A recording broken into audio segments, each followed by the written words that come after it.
بسم اللہ الرحمن الرحیم الحمد للہ رب العالمین والصلاة والسلام علی سید الانبیاء واشرف المرسلین وعلی آلہ وصحبہ اجمعین اما بعد۔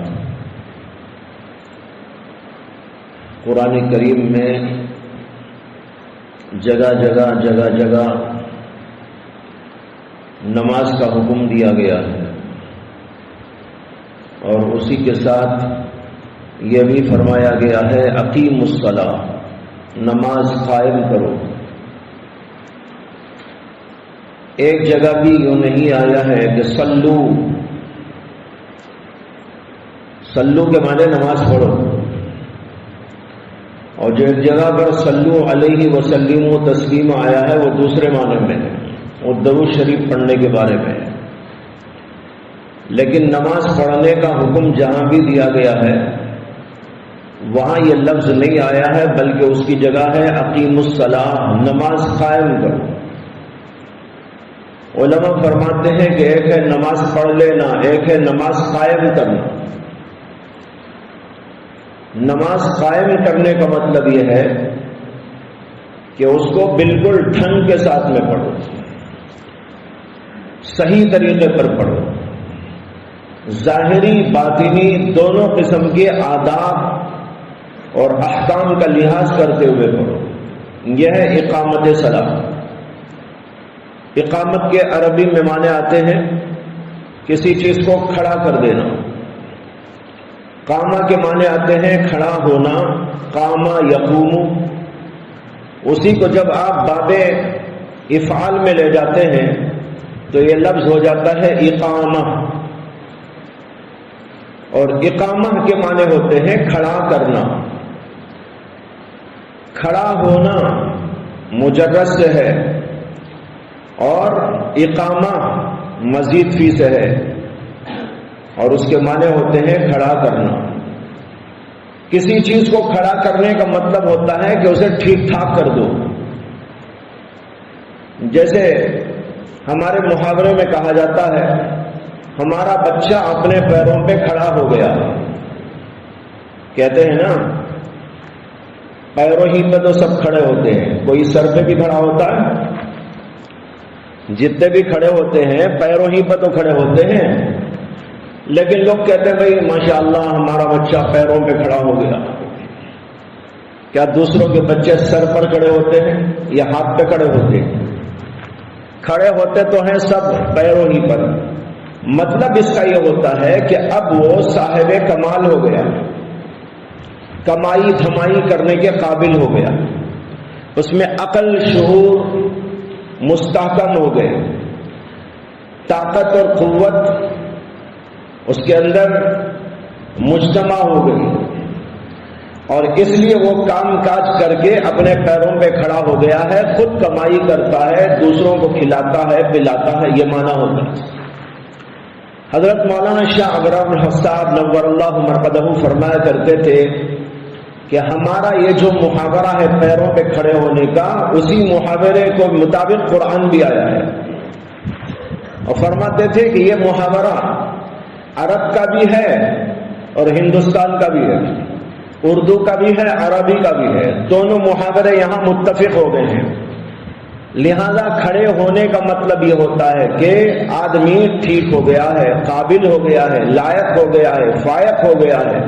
اسی طرح اقامت کے معنی ہوئے نماز کو ٹھیک طور پر ادا کرو، مستحکم طور پر ادا کرو، اور اس کے تمام ظاہری باطنی آداب کے ساتھ میں اس کو پڑھو۔ یہ ہے اقامت۔ اسی لیے سیدنا عبداللہ ابن عباس رضی اللہ عنہ اس کی تفسیر کے اندر فرماتے ہیں کہ اقامت صلاۃ یہ ہے کہ جماعت کے ساتھ، خشوع و خضوع کے ساتھ، سنتوں کی رعایت کے ساتھ، واجبات کی پابندی کے ساتھ میں نماز پڑھی جائے۔ جب یہ سب کچھ ہوگا تو وہ ہے اقامت صلاۃ۔ یہ حکم قرآن میں جگہ جگہ ہے۔ یہاں پر سوچنے کی بات یہ ہے کہ کہیں اللہ ایک جگہ کہہ دے تو کیا وہ اللہ کا حکم نہیں ہے؟ فرض ہو جائے گا کہ نہیں ہو جائے گا؟ ایک جگہ بھی اللہ کہہ دے لیکن اللہ نے ایک جگہ نہیں، بار بار کہا۔ بعض علماء نے لکھا ہے کہ قرآن میں 70 سے زیادہ جگہ پر نماز کا حکم ہے۔ اب سوچنے کی بات ہے کہ ایک دفعہ بھی اللہ کہہ دیتے تو کافی تھا، بار بار اللہ نے کیوں کہا؟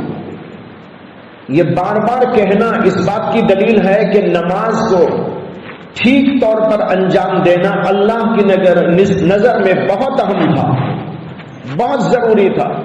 اس لیے اللہ نے ایک دو جگہ کہہ کر نہیں چھوڑ دیا، بلکہ جگہ جگہ کہہ کر ہماری آپ کی توجہ مبذول کرائی کہ بھائی نماز کو بڑی اہمیت کے ساتھ بہترین انداز سے ادا ہو۔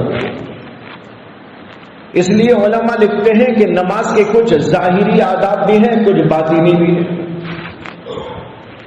ظاہری طور پر بھی نماز بہت اچھی ہونی چاہیے، اور ظاہری طور پر اچھائی یہ ہے سنتوں میں سے ہر ایک سنت کی رعایت کرو، آداب کی رعایت کرو۔ کھڑا کیسا ہونا ہے، ہاتھ کیسا اٹھانا ہے، انگلیاں کیسا رکھنا ہے، رکوع کیسا کرنا ہے، رکوع سے اٹھنے کا طریقہ کیا ہے، پھر نماز میں سجدے میں جانے کی کیفیت کیا ہے، سجدہ کیسا ہونا چاہیے، سجدے میں پیر کیسا رکھنا چاہیے، اور ہاتھ کہاں ہونا چاہیے، اس وقت میں انگلیوں کے رکھنے کی کیفیت کیا ہونی چاہیے، اور پھر جب اٹھیں تو کیسا اٹھنا چاہیے، اٹھ کر کیسا بیٹھنا چاہیے۔ یہ پورے کے پوری جو ترکیب ہے نماز کی، اس ترکیب کے مطابق اگر نماز پڑھی جاتی ہے تو ظاہری طور پر وہ صحیح ہو جاتی ہے۔ اس لیے تمام سنتوں کو یاد کر لینا چاہیے، قیام کی سنتیں، رکوع کی سنتیں، اور قومے کی سنتیں، سجدے کی سنتیں، جلسے کی سنتیں، قاعدے کی سنتیں، سلام کی سنتیں، یہ تمام سنتیں۔ آپ نے نور الیزا پڑھی ہے تو اس کے اندر پڑھا ہوگا کہ 51 سنتیں تفصیل کے ساتھ اس کے اندر بیان کیا گیا ہے۔ اسلامی اسباق کے اندر بھی وہ سب وہاں لکھے ہوئے موجود ہیں۔ ان تمام کی تمام سنتوں کو اچھی طرح ذہن میں بٹھانا، اور پھر اس کے بعد اسی کے مطابق نماز پڑھنے کی کوشش کرنا چاہیے۔ حتیٰ کہ جو ہم چھوٹی چھوٹی سنتیں سمجھتے ہیں یہ بھی بہت اہم سنتیں ہیں۔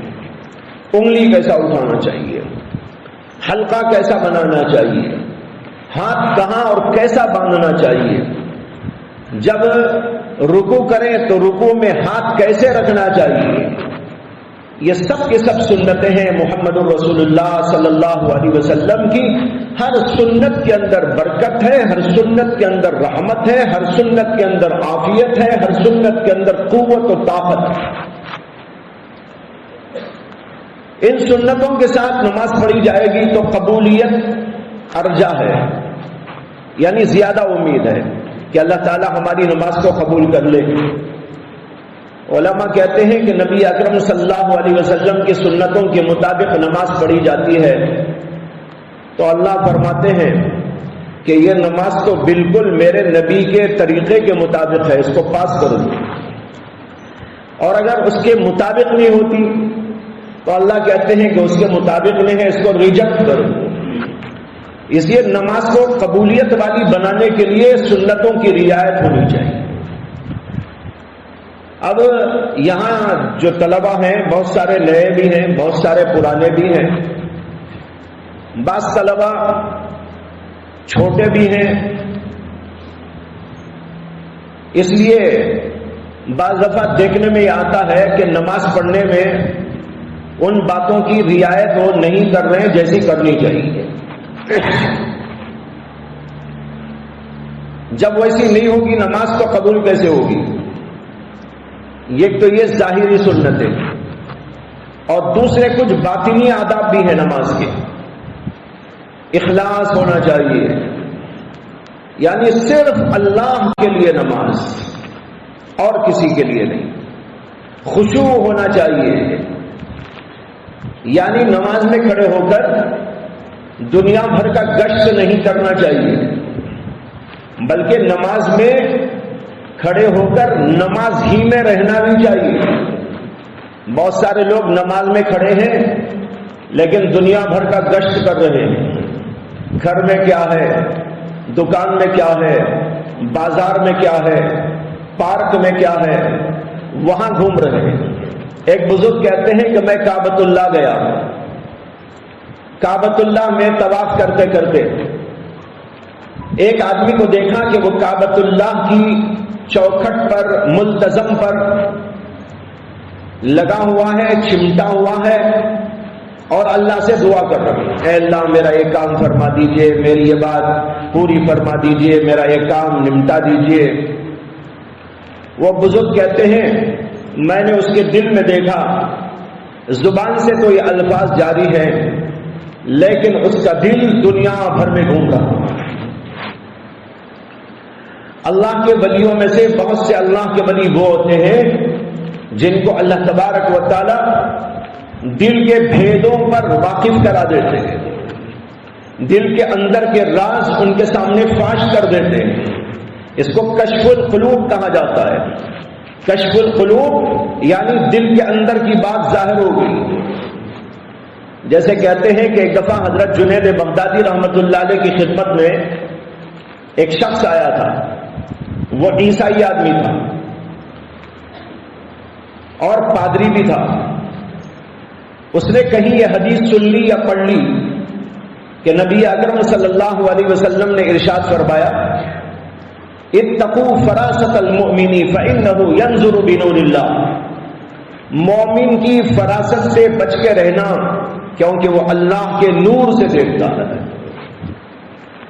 مومن کی فراست سے بچ کے رہنا کیونکہ وہ اللہ کے نور سے دیکھتا ہے. اس کی آنکھوں میں اللہ کا نور ہوتا ہے، اس کے دل میں اللہ کا نور ہوتا ہے اور وہ اللہ کے نور سے دیکھتا ہے.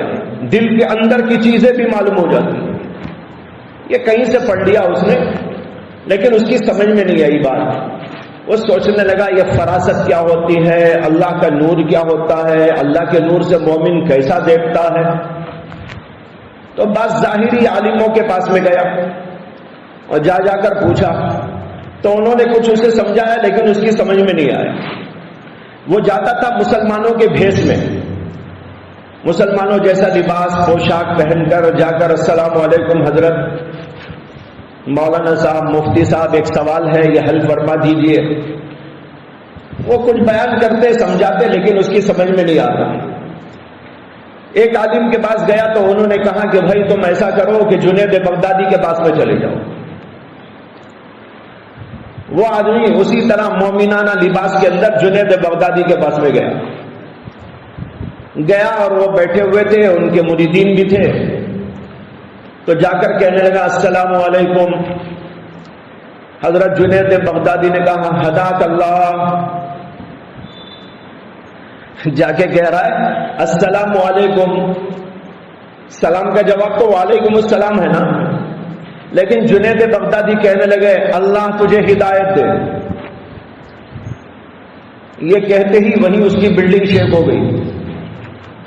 اس نے سوچا یہ کیا ہے بھائی، جہاں بھی گیا تو سب نے وعلیکم السلام کہا اور یہاں آیا تو یہ ہداک اللہ کہہ رہے. حضرت نے فرمایا کہ تم جو ہے اپنا زنار نکالو اور اسلام کے اندر داخل ہو جاؤ. اور کہنے لگے اتقوا فراست المومن فإنه ينظر بنور اللہ. سمجھ میں آیا؟ جب یہ دیکھا اس نے منظر تو یہ منظر دیکھ کر اسے سمجھ میں آئی حدیث. تو بھائی اللہ کے نیک بندے ایسے بھی ہوتے ہیں جن کو اللہ کشف القلوب عطا فرما دیتے ہیں. میرے شیخ و مرشد اور استاد حضرت مولانا مفتی حضرت مولانا مسیح اللہ خان صاحب نور اللہ مرقدہ کے ہاں تو ہم روزانہ دیکھتے تھے. روزانہ ہو رہا ہے، ہر آدمی کے ساتھ میں ہو رہا ہے. صبح میں، شام میں، دوپہر میں، جب جب جاؤ یہی منظر دیکھنے میں آ رہا ہے. لوگ آ رہے ہیں اور حضرت کی زبان سے وہی نکل رہا ہے جو ان کا مقصد ہے، وہی بات فرما رہے ہیں جو ان کو کہنا چاہیے. اس طرح روزانہ دیکھا جاتا ہے. تو بہرحال میں یہ کہہ رہا تھا، کیا بول رہا تھا، بات نکل گئی. ہاں ہاں چمٹ کے دعا کر رہا تھا ایک آدمی، کعبۃ اللہ کو چمٹ کے دعا کر رہا تھا ملتزم پر. ایک بزرگ کہتے ہیں میں وہاں سے گزرا، میں نے اس کے دل میں جو دیکھا تو یوں لگا کہ اس کا دل تو دنیا بھر میں گشت کر رہا ہے، یہاں اس کا دل نہیں. کعبے میں خود موجود ہے، یعنی اس کا جسم موجود ہے، لیکن اس کا ذہن اور اس کا دل دوسری جگہ پر ہے. کتنی بڑی محرومی کی بات ہے. وہ بزرگ کہتے ہیں کہ پھر مجھے جانا تھا بازار، میں آگے نکلا، بازار کی طرف گشت کرتے ہوئے جا رہا تھا تو ایک جگہ پر ایک بہت بڑی دکان نظر آئی عطر فروش کی. وہاں ایک صاحب بیٹھے ہوئے تھے، لوگ ہجوم کر کے کھڑے ہوئے تھے عطر خریدنے کے لیے ان کی دکان پر، اور ان کے خدام دعائے عطر لا رہے ہیں، دکھا رہے ہیں، یہ بھی ان کو دکھا رہے ہیں، بول رہے ہیں، سمجھا رہے ہیں.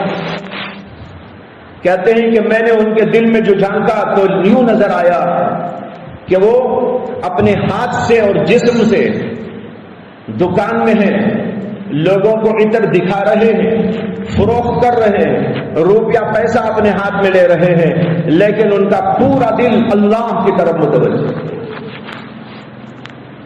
ایک آدمی بازار میں ہے لیکن دل اللہ میں ہے، ایک آدمی کعبۃ اللہ میں ہے، دل دنیا میں ہے. تو ہمیں ایسی نماز پڑھنی چاہیے کہ اس نماز میں ہمارا دل اللہ کی طرف متوجہ ہو. حدیث میں آتا ہے کہ اللہ کے نبی علیہ السلام نے فرمایا الاحسان ان تعبد اللہ کأنک تراہ. احسان یہ ہے، یعنی بہترین انداز سے عبادت کرنے کا طریقہ یہ ہے کہ تم اللہ کی عبادت اس طرح کرو گویا کہ تم اللہ کو دیکھ رہے ہو. فَإِن لَّمْ تَكُن تَرَاهُ فَإِنَّهُ يَرَاكَ. اور اگر ایسا نہیں کر سکتے تو یہ خیال کرو کہ اللہ تم کو دیکھ رہا ہے.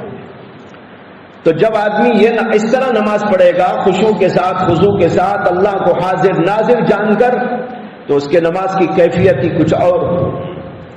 تو ایک ہے اخلاص اور ایک ہے خشوع اور خضوع، اور اس کے ساتھ یہ ظاہری آداب اور سنتوں کی رعایت.